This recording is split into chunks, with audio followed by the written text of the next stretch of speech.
تاکہ وہ لوگوں کو اس بات کی سمجھ آئے اور ان کا علاج ہو سکے۔ سورہ نحل کی ایک آیت ہے، وَاللَّهُ أَنزَلَ مِنَ السَّمَاءِ مَاءً فَأَحْيَا بِهِ الْأَرْضَ بَعْدَ مَوْتِهَا إِنَّ فِي ذَلِكَ لَآيَةً لِقَوْمٍ يَسْمَعُونَ۔ یہ پوری صورت ہی کا یہی اسلوب ہے۔ اللہ تعالیٰ نے آسمان سے پانی برسا کر اس سے زمین کو اس کی موت کے بعد زندہ کر دیتا ہے۔ ہر روز تمہارے سامنے یہ عمل ہے۔ اور بات کرنے کا ذرا انداز سبحان اللہ ملاحظہ فرمائیے۔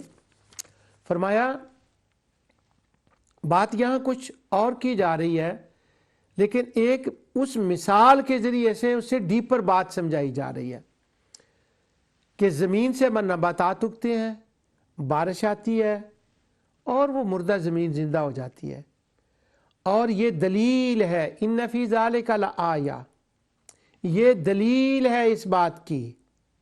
ہم عام طور پر اس کا ترجمہ کرتے ہیں نشانی، چلو نشانی بھی اگر کر لیں تو پھر بھی وہ معنی بن جاتا ہے، یہ نشانی ہے اس بات کی کہ اگر یہاں سے اس جہان میں مردہ زمین کے اوپر بارش ہو تو وہ زمین مردہ زندہ ہو جاتی ہے اور اس سے نباتات اگ جاتے ہیں اور وہ اگا دیتا ہے۔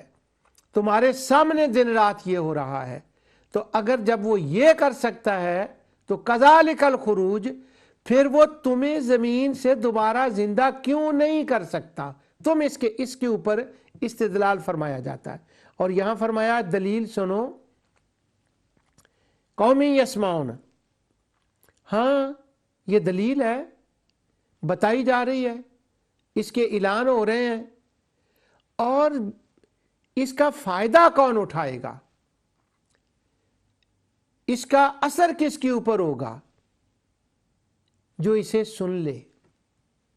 اور سننے کا معنی یہاں فقط سننا نہیں ہے، یعنی سننے کے بعد اس کے اوپر جب غور و فکر کرے۔ اصل میں یہ جو غور و فکر ہے نا، میری جو ہمبل انڈرسٹینڈنگ ہے قرآن کریم کے بارے میں، وہ یہ ہے کہ جتنا قرآن کے اندر زور، غور و فکر، تدبر، تفکر، سماعت، بصارت، جتنا بصیرت کے اوپر اور دلائل، جتنا یہ بیان کیا گیا ہے، اور جتنا اپنے 5 سینسز عقل کو استعمال کرنے کے لیے یوز کیا گیا، بندوں کو شوق دلایا گیا ہے، شاید کسی اور بات کا اتنا ذکر نہیں ہے۔ ظاہر ہے کہ اس کا مقصود یہ ہے کہ اللہ تعالیٰ کی وحدانیت اور عقیدہ آخرت اور انبیاء علیہ السلام کی معرفت کے جو کچھ یہ ارشاد فرما رہے ہیں وہ صحیح ہے، یعنی ایمان کی بات ہے۔ سنا تم نے، غور کیا تم نے، یہ ارشاد فرمایا۔ یسمعون کا مطلب یہاں غور کرنا ہے۔ کیا غور کرنا ہے؟ ہاں، جو رب اس زمین سے نباتات کو بارش کے ذریعے اگائے گا، وہی رب حکم کن سے زمین سے جتنے فوت شدہ لوگ ہیں ان کو زندہ کرے گا اور ایک میدان میں لائے گا۔ یعنی یہ ایک مشاہداتی جو ہے نا دلیل ان کو دی گئی ہے۔ اس کے بعد میں وہ آیتیں نہیں پڑھوں گا، یہ سارا قرآن ہی پڑھنے والا ہے۔ اس کے بعد پھر وہ مختلف جو ہے نا وہ اس کی مثالیں دی گئی ہیں کہ ہاں میں یہ کر سکتا ہوں، میں یہ کروں گا، دلیل آفٹر دلیل، دلیل آفٹر دلیل۔ اور وہ جو دلیلیں دی گئی ہیں ان کا جو اینڈنگ جہاں ہوتا ہے نا وہ انٹرسٹنگ ہے۔ کہیں فرمایا گیا ہے، مثلا آیت ختم ہوتی ہے، اچھا یہ دلیل ہے، میں یہ کر سکتا ہوں، میں یہ کر سکتا ہوں، یہ میں عرض کر رہا ہوں، یعنی میں کر سکتا ہوں، یہ میں کر سکتا ہوں اور یہ میں کروں گا، یعنی یہ واقعہ بھی ہوگا اور یہ میری قدرت میں بھی ہے۔ اور پھر اس قدرت کی جو مشاہدہ ہے وہ یہاں کرایا گیا۔ جب وہ مشاہدہ یہاں کرایا گیا تو ہر آیت کے بعد پوری صورت میں اسی طرح آتا ہے، ان فی ذالک لآیۃ لقوم یتفکرون۔ تم کہتے ہو دلیل کدھر ہے کہ اللہ ایسا کر سکتا ہے، کرے گا، یہ دلیل ہے جو میں نے بیان کر دی، لیکن سمجھ دلیل کیسے آئے گی؟ اگر تھوڑا سا غور و فکر کرو گے۔ پھر اس کے بعد اگلی آیت ہے، وہاں ایک اب اس کائنات جہان کی دلیل دی، انسان کی عمر کی دلیل دی، اس کی تخلیق کی دلیل دی۔ فرمایا اور وہ تو کمال دلیل ہے، ساری کمال دلیلیں ہوتی ہیں کہ تمہیں پیدا کیا اور تم آہستہ آہستہ عمر کی طرف بڑھے، اور پھر تمہاری ایک وہ عمر آ گئی، اور اس عمر کے بعد تمہارا وہ آ گیا کہ تم نے جو ہے نا موت آ گئی، اور یہ مدارج ہیں تمہاری لائف کے، اور آخر میں ہے ان اللہ علیم قدیر۔ یہ دو اسماء حسنی آئے ہیں۔ میں اکثر کہا کرتا ہوں جب اسماء حسنی آئے نا تو اس آیت کو اس کو سمجھنے کے لیے ان پہ مراقبہ کریں کہ یہاں یہ کیا آئے ہیں۔ پہلا تو اس کے اندر یہ فرمایا گیا، غور کریں کہ بچہ جب پیدا ہوتا ہے تو اسی وقت وہ بوڑھا تو نہیں ہو جاتا، اپنے وقت پر جا کر وہ بوڑھا ہوتا ہے، اور تم کہہ رہے ہو قیامت ابھی لاؤ۔ وہ بچہ پیدا ہونے کے بعد اپنے وقت پہ جا کر بوڑھا ہوتا ہے، تو تمہیں تفکر کیا کرنا چاہیے، تمہیں غور کیا کرنا چاہیے؟ قیامت آ رہی ہے، ابھی وہ بچپن میں ہے۔ یہ ذرا میں اپنی طرف سے کہہ رہا ہوں، اگر غلط ہو تو میرا مولا مجھے معاف فرمائے، یہ سمجھانے کے لیے میں بات عرض کر رہا ہوں۔ ابھی وہ بچپن میں ہے اور وہ بڑھ رہی ہے اپنے جہاں تک اس نے آنا ہے۔ جیسے تم کسی عمر میں پہنچ کر تمہارے اوپر یہ حالت آتی ہے، اسی طرح قیامت نے بھی اپنے وقت میں آنا ہے، اور وہ مراحل کو بدل رہا ہے تمہاری زندگی کے اندر۔ اور اگر جیسے وہ یہ مراحل بدل رہا ہے، اسی طرح کائنات بھی ایک اپنی کروٹیں بدل رہی ہے، اور بدلتے بدلتے وہ وقت آ جائے گا جب وہ قیامت آئے گی۔ اور باقی رہا تمہارا یہ خیال کہ اگر قیامت ہوئی، مرنے کے بعد زندہ ہوئے، وہ کیسے ہوگا، وہ کیسے جانے گا، وہ کیسے کرے گا، تو سن لو ان اللہ علیم قدیر۔ جب قیامت ہوگی، حساب کتاب اعمال نامے کے لیے اس کو ایک ایک بات کا پتہ ہے۔ وہ جو عدالت ہوگی، وہ جو عدالت عظمیٰ ہوگی، اس کے اندر جب ثبوت فائلیں پیش کی جائیں گی تو کوئی ایک چیز بھی ایسی نہیں ہوگی جس کا ریکارڈ موجود نہ ہو، اور اللہ تعالیٰ ہر بات تمہارے سامنے کھول کے رکھ دے گا۔ یہ اس کے علم کی شان ہے۔ یہ علم کی شان کی جتنی آیات ہیں، اگر آپ ان کو اکٹھا کریں اور پڑھا کریں تو وجد آ جاتا ہے کہ وہ کیوں بتا رہا ہے کہ میں عالم ہوں۔ وہ ایک ڈاکٹر سائمن تھا، بی بی سی پر وہ پروگرام کرتا، تو اس نے 3 PhD کیے ہوئے تھے۔ تو اس وقت میں وہ پریزن میں لیہل پریزن میں کام کرتا تھا، تو وہ ہمارا تھا لیکچرار۔ جب وہ کورسز ہوتے تھے تو وہ بتاتا تھا ڈاکٹر سائمن۔ تو چونکہ پریزن میں وہ آتا تھا تو وہ کورس کراتا تھا، وہاں بہت سے اماموں کو اس کو ملنا ہوتا تھا، تو وہ اماموں کی وجہ سے نا اس نے قرآن پڑھنا شروع کر دیا۔ سبحان اللہ۔ جب وہ قرآن پڑھنا شروع کر دیا تو ایک دن وہ مجھ سے کہتا ہے ڈاکٹر سائمن کہ دیکھیں میں نے 3 PhD کیے ہیں، تو میں نے کبھی کسی کو نہیں کہا کہ جو ہے نا میں نے PhD کیا ہے۔ تو یہ اللہ بار بار اپنا علیم علیم علیم علیم قدیر قدیر قدیر، یہ اتنا تمہارا رب جو ہے مجھے کہتا ہے کہ تمہارا رب اتنا بار بار اپنا اس کا تذکرہ کیوں کرتا ہے۔ اب دیکھیں وہ ڈاکٹر سائمن کے ذہن میں یہ بات آ رہی ہے کہ اس کا مطلب ہے جو وہ بار بار کہہ رہا ہے نا، اس کا کوئی مطلب ہے۔ اور ہمارے دوست جو ہیں وہ کہتے ہیں نہیں نہیں، وہ کفار و مشرکین تو اللہ پہ صدقے واری جاتے تھے، وہ تو اس کو علیم قدیر سارا کچھ مانتے تھے، ربوبیت میں تو کبھی شرک ہی نہیں ہوا، اور باقی رہی قیامت، بس وہ کہتے تھے ہمیں حساب نہ دینا پڑے، باقی وہ کہتے تھے اللہ لے آئے گا۔ اب وہ ڈاکٹر سائمن کے ذہن میں وہ کہتا میں نے 3 PhD کی ہے، میں نے تو کبھی یہ نہیں کہا۔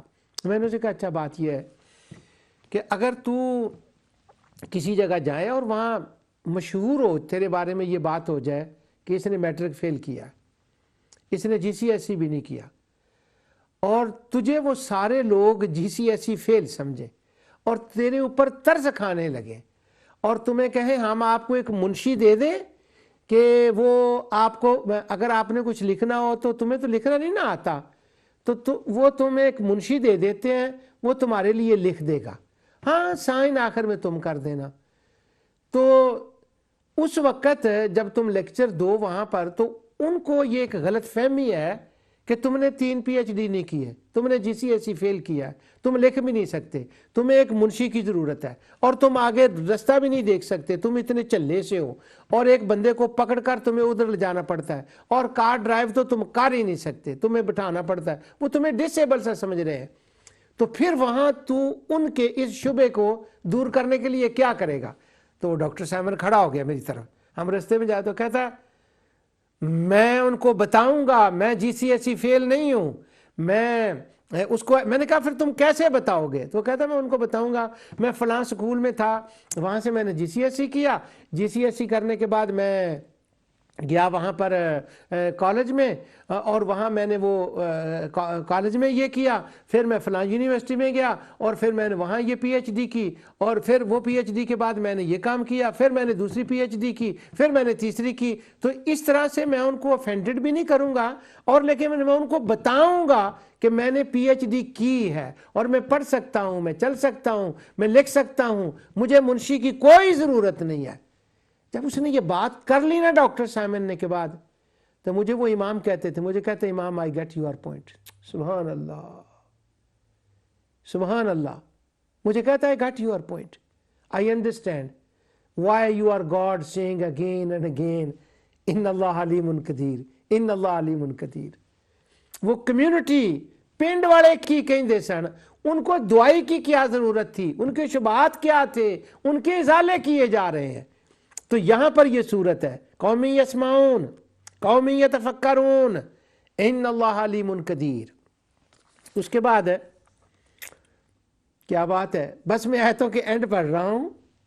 افا بنعمت اللہ یجحدون, ایک پتہ نہیں اس کا اردو کا کیا لفظ ہے, کیسڑا ایک لفظ ہوتا ہے پنجابی میں, اس کو کہتے ہیں جب دلائل کی بارش کر دو نا کسی کے اوپر تو اس کا دل مان جائے گا, اور وہ دل جب مان جائے نا لیکن وہ اپنے کسی مفاد کی وجہ سے اس کا اقرار نہ کرے اور وہ مانے نہ, اسے کہتے ہیں یجحدون. جیسے وہ فرعون کا ہے کہ اللہ تعالیٰ فرماتا ہے کہ سورہ نمل میں وہ آتی ہے وَاسْتَيْقَنَتْهَا أَنفُسُهُمْ ظُلْمًا وَعُلُوًّا, بس اس کو موسیٰ کے سامنے نیچا ہونا پڑتا تھا, وہ اپنے آپ کو بلند رکھنا چاہتا تھا, اس وجہ سے وہ اوپر سے موسیٰ کا رب کا ان چیزوں کا انکار کر رہا تھا.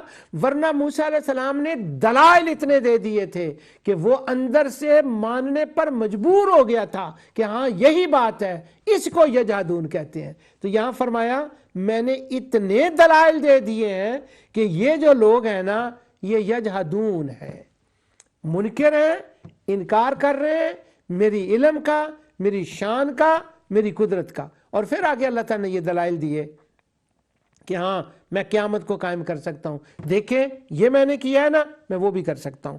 یہ سارا رکوع اس طرح سے دلائل کے ساتھ چلتا ہے, بلکہ 2 رکوع چلتے ہیں.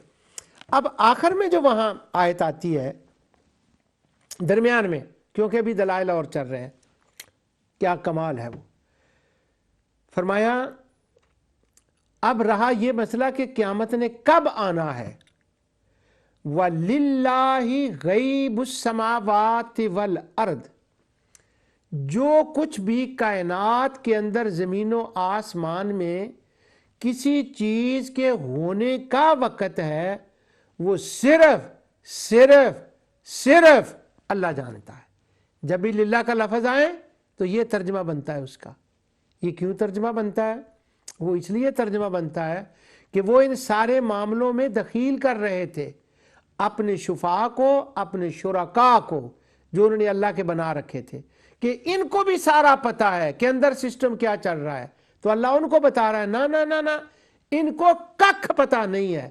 زمین آسمان کے تمام اندرون سسٹم کو صرف اللہ جانتا ہے. یہ 3 بار میں نے کہا, کم از کم اتنا تو کہنے, نہ لات جانتی ہے, نہ منات جانتی ہے, نہ عزا جانتی ہے, صرف اللہ جانتا ہے. اصل میں یہ غیب والی آیتیں تو آئی تھیں لات منات کی عزا کی قدرت کے بارے میں, ان کے علم کے ریفیوٹ کے بارے میں کہ وہ کچھ نہیں جانتے، وہ خدا نہیں ہے، لیکن بھلے لوگوں نے ان ساری آیات کا اطلاق انبیاء پر اور امام الانبیاء کے اوپر کر دیا۔ لا حول ولا قوت الا باللہ۔ پیچھے سے ذرا پڑھ کے دیکھیں یہ آیت کس کی بات کر رہی ہے۔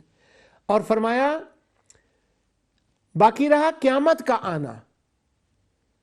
تم کہتے ہو اللہ کے لیے کوئی مشکل کام ہے، کیسے کرے گا اتنا بڑا جہان کو ختم کرنا، اور یہ کیسے ہوگا؟ یہ تمہاری جو خیالات ہیں۔ وما امر الساعۃ الا کلمح البصر۔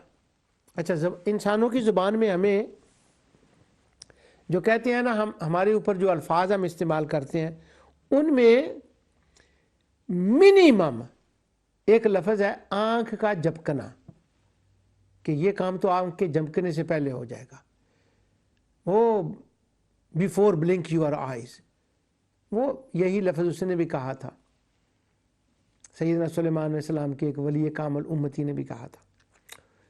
تو آنکھ جھپکنے سے پہلے کسی کام کو کر دینا، یہ سرعت، یہ تیزی کا سب سے بڑا ایک لفظ ہے جو ہم استعمال کرتے ہیں سرعت کی تعبیر کے لیے، تیزی کی تعبیر کے لیے۔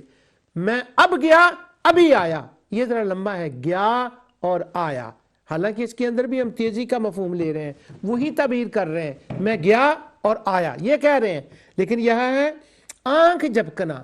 اللہ تعالیٰ نے فرمایا قیامت میرے لیے مشکل ہے۔